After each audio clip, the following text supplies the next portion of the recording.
अभी लॉर्ड मेघालय की जो शिक्षा नीति चल रही थी उसको वो अब दफन करने जा रहे हैं। नई शिक्षा नीति जो बनी है उसका एक स्वरूप उभर कर आ रहा है। अब हमारे महापुरुषों के प्रति हमारे अतीत जो गौरव थे अतीत के उनको महिमा मंडित किया जा रहा है। वर्तमान में बच्चों में संघर्ष पैदा किया जा रहा है। भविष्य का सपना उनकी आंख में सजोया जा रहा है।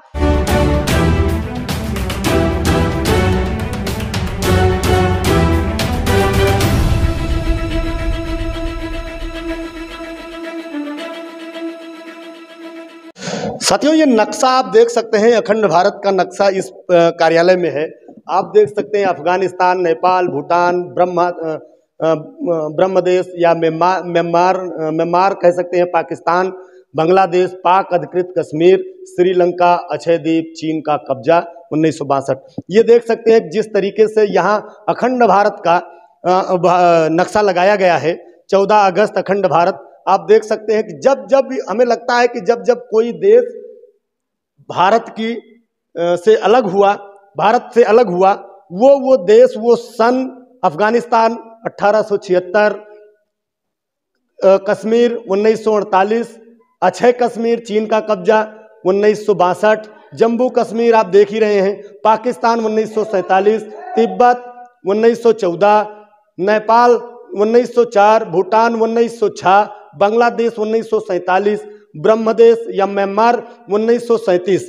ये कह सकते हैं कि सारी चीज़ें दर्शाई गई हैं और ये बच्चों के लिए एक बेहतर व्यवस्था है कि बच्चे आएंगे और अखंड भारत को, जैसा भारत पहले था वो आज कैसा है और कब कब भारत के अलग अलग देश अलग अलग हुए, ये सारी चीज़ें यहाँ दर्शाया गया है। ये देखिए निपुण भारत लक्ष्य, आप देख सकते हैं कि ये निपुण भारत लक्ष्य है। बाल वाटिका क्या है, कैसे हम इस पर जानना चाहेंगे। कक्षा 1 के बच्चों को निपुण भारत लक्ष्य में एक लक्ष्य दे दिया गया, कितने समय तक हमको लक्ष्य प्राप्त कर लेना है।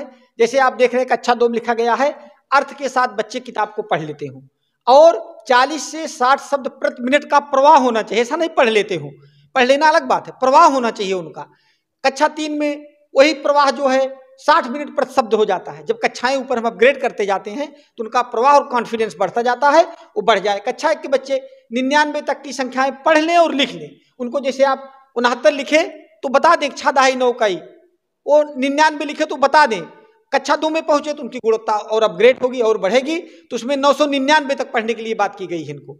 कक्षा 3 में 9999, यह निपुण भारत का हिंदी और गणित का, भाषा और गणित का लक्ष्य है। ये लक्ष्य निर्धारित किया गया है। शिक्षक को हमेशा अपने टारगेट में इस बात को रख के बच्चों की गुणवत्ता का विकास करना है और समय समय पर उनकी जो है वो क्लासिफिकेशन करें, कौन बच्चा जो है किस सप्ताह में कितना निपुणता पर पहुंच गया है, नहीं पहुंचा तो उसके लिए नवाचार उनको करना चाहिए। सबको निपुण भारत लक्ष्य में सबको साथ लेके चलना, कोई आगे हो गया कोई पीछे, ऐसा नहीं। सबको निश्चित समय में सबको लक्ष्य प्राप्त करना ही करना है। लेकिन सर देखते होंगे कि बहुत सारे स्कूलों में ये तो हमें लगता है आज पहली बार हमको यहाँ देखने को मिल रहा। किसी और विद्यालय, मैंने सैकड़ों विद्यालयों का परीक्षण किया है, सैकड़ों विद्यालयों में हम गए हैं, लेकिन कभी ये जो आपकी चार्ट लगा है और जो आप बता रहे हैं ये कहीं देखने को नहीं मिला, ना किसी अध्यापक से सुनने को मिला, ना एक। मैं अमेठी में राजेश सिंह जी आपके प्राथमिक विद्यालय से ही हैं, उनके अलावा मुझे कहीं कुछ देखने को नहीं मिला, या आज आपके यहाँ हमजाबाद में देखने को मिला है। तो जैसे आप क्या कहना चाहेंगे ऐसे लोगों के, मैं चाहूंगा कि आपसे संदेश। हम क्यों ले कहना चाहेंगे, हमारे यशस्वी प्रधानमंत्री नरेंद्र मोदी जी अभी लॉर्ड मेघालय की जो शिक्षा नीति चल रही थी उसको वो अब दफन करने जा रहे हैं। नई शिक्षा नीति जो बनी है उसका एक स्वरूप उभर कर आ रहा है। अब हमारे महापुरुषों के प्रति हमारे अतीत जो गौरव थे अतीत के उनको महिमा मंडित किया जा रहा है। वर्तमान में बच्चों में संघर्ष पैदा किया जा रहा है। भविष्य का सपना उनकी आंख में सजोया जा रहा है। तीनों चीज, अतीत के हमारे गौरव, वर्तमान का संघर्ष और भविष्य का सपना, तीनों चीज बच्चों में जब संयोजित कर दी जाएगी तो भारत के नंबर 1 नागरिक बनकर उभरेंगे और राष्ट्रीय भावना से ओतप्रोत नागरिक बनकर उभरेंगे। अभी हमने डॉक्टर, इंजीनियर पैदा किया। भारतीय नागरिकता जो आनी चाहिए, जो भारत से राष्ट्रीयता से ओतप्रोत नागरिक होना चाहिए, वो नई शिक्षा नीति में आने जा रहा है। नई शिक्षा नीति और पुरानी शिक्षा नीति में आप बात छेड़ी दी है, आप दोनों में क्या अंतर दिखता है? क्योंकि आप कह रहे हैं लॉर्ड मेघालय की शिक्षा पहले थी, आज नवीन शिक्षा के तहत लोग जागरूक हो रहे हैं। पहले भी लोग, ऐसा नहीं था कि राष्ट्रवादी नहीं पैदा हुआ करते थे, आज भी पैदा हो रहे हैं, पहले भी पैदा हुआ करते। कहाँ अंतर है, कुछ बता। है अंतर है। अभी आप देखेंगे बिरसा मुंडा का एक नाम आया था। बिरसा मुंडा का इतिहास में कहीं न कहीं, बिरसा मुंडा को आदिवासी हमारा भगवान मानते हैं। हमारे लोग प्रधानमंत्री जी जनजाति 70 साल हो गया इस देश में, उनका भी कहीं न कहीं योगदान आज़ादी की लड़ाई में था, राष्ट्र के निर्माण में था। उसको भगवान बिरसा मुंडा कहते थे। तन पर कपड़े नहीं थे, पेट में भूख थी, इतना राष्ट्रवाद उस बिरसा मुंडा में था। जनजाति घर में पैदा था, पढ़ा लिखा नहीं था, इतना भारत माँ के लिए उसमें तड़पन थी, सब कुछ अपना न्यौछावर कर दिया। उस बिरसा मुंडा की इतिहास में कोई चर्चा नहीं थी। उस चीज को सर्च करके इतिहास में लाया गया और जनजाति म्यूजियम इस देश में बनाया गया।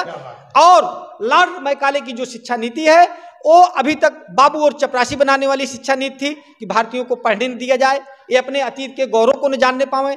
जब अपने पूर्वज के गौरव को हम जानेंगे तो हमें एक आकांक्षा पैदा होगी कि इससे बढ़िया हमको होना चाहिए। तो लॉर्ड मैकाले की शिक्षा नीति में और वर्तमान शिक्षा नीति में ये अंतर है।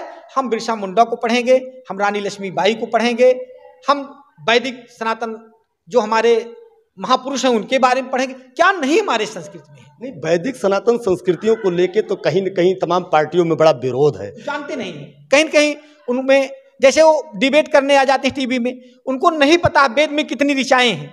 हम आपको बता रहे हैं हमारे संस्कृत में प्रथम, द्वितीय, मध्यमा, प्रथम, मध्यमा, तृतीया जैसे 3 होते हैं, वैसे अरबी में भी 3 होते हैं। और हमारे कोई चीज ऐसा नहीं जो वेद से बाहर का है। उनकी कम से कम 104 आयतें कुरान की ऐसी हैं जो पढ़ेंगे लगता है कि वेद से ली गई हैं। कोई किसी भी धर्म केवल एक है, सनातन है, बाकी जो है संप्रदाय है। जैसे नदियां बहुत हैं लेकिन महासागर हिंद महासागर है, हिंदुस्तान की सारी नदियां हिंद महासागर में जा गिरती हैं। इसी तरीके से सनातन, हम लोग कंफ्यूज होते हैं धर्म क्या है, जात क्या है। आर्य जो है हमारी जाति है, धर्म हमारा हिंदू पद्धति, हिंदू जो है वो धर्म नहीं है, वो हमारे जीवन जीने की पद्धति है। सनातन हमारा धर्म है और आर्य हमारी जाति है, इसको ना भूलिए। कहीं न कहीं इतिहास में जो हमको मिसगाइड किया गया है वो धर्म बताते हैं, ईसाई धर्म बताते हैं, इस्लाम धर्म बताते हैं, बौद्ध धर्म बताते हैं, हिंदू धर्म बताते हैं। हिंदू धर्म नहीं है। आज सुप्रीम कोर्ट ने इस बात को डिफाइन कर दिया, पार्लियामेंट में रिपोर्ट रखी गई, इस बात को कहा गया कि धर्म जीवन जीने की पद्धति है। इस्लाम कहते हैं इस्लाम हमारा है, हाँ ठीक है, इस्लाम में आप कैसे जीवन जीने की पद्धति वो आपको बताया गया, वो धर्म नहीं है। धर्म तो केवल एक है सनातन, जात केवल एक है आर्य, और हिंदू, इस्लाम, ईसाई ये पद्धति है जीवन जीने की, दैट इज नॉट रिलीजन।